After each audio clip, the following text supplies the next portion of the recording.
Hey, so I'm back. I am actually able to make sure that I record this the day before so that way I can post it tomorrow. So when you see this, it will be Sunday. So happy Sunday. God bless you all. Um, Not feeling too well physically, but I told myself that I was going to get back on track with discussions with Delinah no matter how crazy life is, and that is what I'm going to do. I'm going to try my best to do that, whether I feel well physically or not. So, hi, how's everyone doing?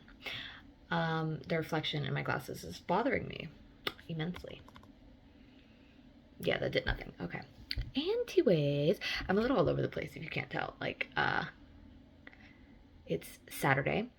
Spring break officially started. I'm so happy. This week has been a tough week to say the least. Um, I sometimes I suffer from nightmares, and I have had nightmares pretty much every single day this week. I think there was one day that I didn't have a nightmare. I think it was like Thursday, Wednesday. I think it was Wednesday, where I didn't have a nightmare, but my body still woke me up at 4 a.m. and then again at 6 a.m. So I have not gotten a consecutive night's sleep in about a week, but it's fine. We are thriving. We are pushing through, and we are giving it to God, because glory be to God. Despite anything that the enemy tries to throw at me, the glory will always be to him. However, that kind of goes hand in hand as to why I am doing this topic. So today's topic is stress. I'm pretty sure stress and anxiety are the reasons I have been having these nightmares. Last time I felt like this, where I had really consistent nightmares. I don't think I've ever had consistent nightmares where it was like, well, maybe. I don't know.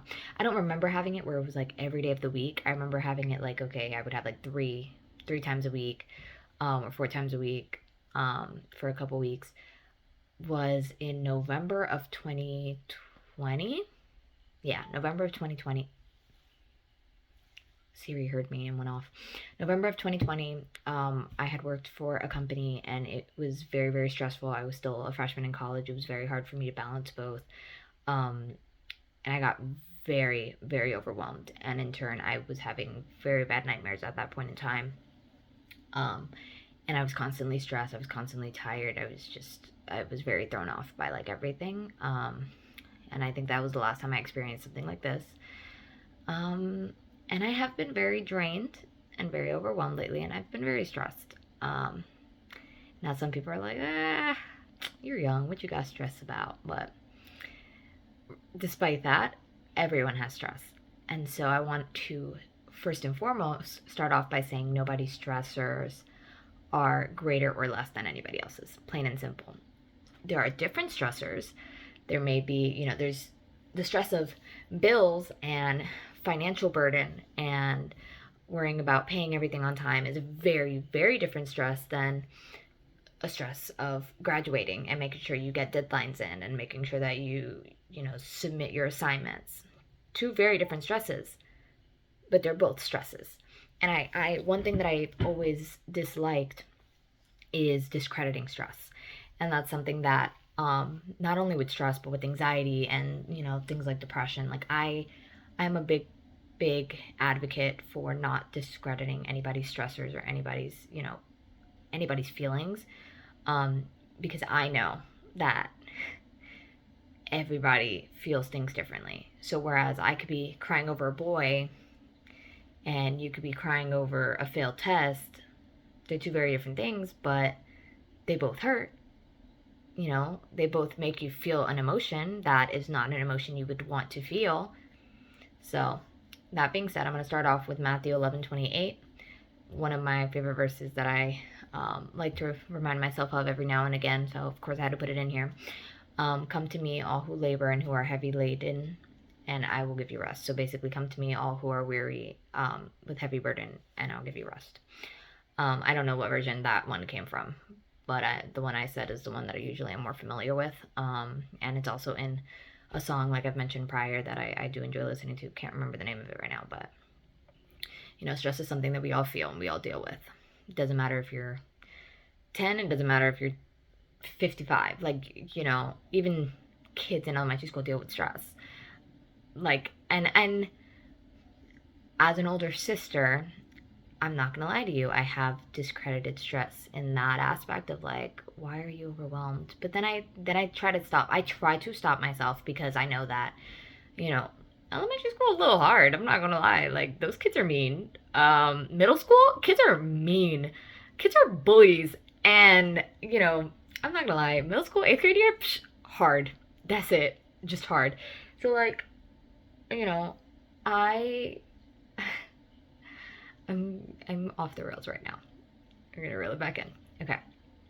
I, you know, stress has become such a normal factor in life that sometimes we ignore it and we don't even realize. Like I have noticed that I have been drained. I have noticed that I have been very overwhelmed. Like I've mentioned on here before, I have 3 jobs, 4 classes. I try to maintain relationships and friendships, and it's hard. It's a hard task. I'm also the type of person that I take on other people's stresses without realizing. So if Sebastian is sad, or Jakira or Ronique, I take that on. And it doesn't mean that I ever want to stop hearing about their problems. I always want to hear about their problems. But then I'll take it on and I'm like, oh, how do I help? Or I wish I could help. And that's something that I've grown out of a lot compared to the past. In the past, it used to be where it would physically like affect me if somebody else was stressed, and I would get very, very discouraged. Now it's more so like, oh, okay, how can I do something small to make them feel a little bit better? But regardless, God wants to remove those burdens. He doesn't want us to feel like we're surviving every day. Like He wants us to live. And no discredit to my boyfriend, because obviously I know Sebastian says everything with love, but something that he's had to tell me a lot lately, and not that he's had to, but something he has been telling me a lot is, you're gonna get through the day. And he said it yesterday, and he's pretty much said it all week, and he says it all the time, and I say it too. I say the exact same thing. So again, I'm not attacking him at all whatsoever. And honestly, sometimes it does really help, where it's like, okay, you need that reminder, like, you know what, you're gonna get through this. But yesterday specifically, I made the statement of, I'm tired of getting through it. I'm tired of surviving and not living. And it's true. A lot of times stressors become so normal, they become so naturalized that it's like we're just living each day to finish the day. Like all week, I have been starting out the day with, okay, I cannot wait for this day to end. Like I will get through this day so that way I can reach that end point. And then I do it the next day as well. And it's hard and it's difficult, and it's something that I've had to figure out how I'm going to change that moving forward. And so I've discussed with a few people how I might try to do mainly online classes next semester. I think that this semester has been very tiring. It's only month 3. We just entered month 3. Like it's spring break. We still have a whole half of a semester to go. And I am tired. I am drained. And one thing that I will always try to tell others is you have to put yourself first. You have to make sure that you are your number one priority. And that's something I don't do. I don't do that for myself ever. And so that being said, I am trying to figure out the best way to do that. To incorporate, like I love to scrapbook. I love to sing. I love to dance. I love to play soccer, but I don't get to play it often, and that's okay. But I love to watch TV. Like people may think that I come home and I nap and I watch TV and that's just me being lazy. It's not. Those are things I love to do. I deserve, after a long day of being out and in meetings and going to school, to be able to lay in my bed and watch non-stop episodes or take a nap for 2 hours. Like I should be able to do that. I mean, the naps for 2 hours, I would love if that happens, but it doesn't. But that's finding those little moments. Those are things that can help push you forward. But God doesn't want us to live where it's just like we're surviving. He wants us to live and thrive and to be content and joyous in following Him. Jeremiah 29:11, for I know the plans I have for you, declares the Lord, plans for welfare and not for evil, to give you a future and hope. He already knows what life holds for us. He already knows where He's placing us and what He's doing with us. So we have to trust in that. And Proverbs 16:3 says, commit your work to the Lord and your plans will be established. We work hard. We do. We do what we have to do, but sometimes we lose sight of what's important. And I'm very guilty of that, where I will be on go mode. I'm like, oh, I have to submit this Excel spreadsheet. Oh, I have to edit this story. Oh, I have to turn in this assignment. I have to memorize these lines. That sometimes I forget to just, have I opened my Bible today? Have I prayed this morning? Did I pray before bed last night? Luckily, the prayer thing is something that I've been fairly consistent with, and so I'm not worried about that portion, but I have tried to implement smaller ways to glorify him and to thank him for everything that he's done in my life. And one of them being a prayer board that I started. I doubt I'll post a picture, but it's on there. And I have 3 envelopes on the prayer board. One of them says unanswered prayers. The other one says stop, breathe, and remember. And then the third one says answered prayers. Already 2 or 3 prayers have been moved to answered prayers. And that feels nice. It feels nice to, have it, to physically move things over. Like, God answers my prayers all the time. That I've never doubted. But to physically see, like, dang, I just put this in here and it was answered already. Like, I can move it over, But even then, those little things, we may not always be able to stick with them because life gets so hectic and we get so stressed. But we have to commit all of that work that we do to the Lord and ask him to give us that strength and the ability to keep going. Dedicating the glory and the praise to him, sharing his word to others, loving him the way that he loves us, and loving others the way that he loves us. Psalms 23:3 says, he restores my soul. He leads me in paths of righteousness for his name's sake. He will restore that pain, and he will remove that stress. We just have to give it to him and place it in his name.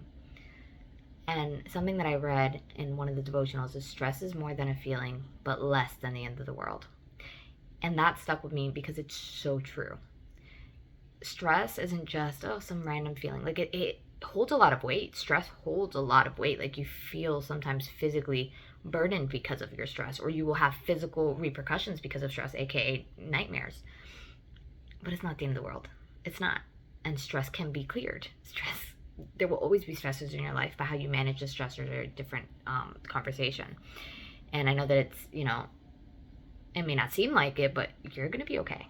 You will make it. Like, there's no doubt about that. You will be okay. Nothing lasts forever except for God. All the stressors, all the anxieties, all the worries, they're all temporary.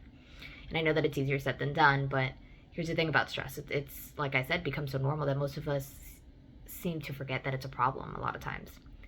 Give that problem to God. Give it up to him and allow him to remove those stressors. Allow him to manage all of those little things in your life that you feel like you lose control of. He's got you.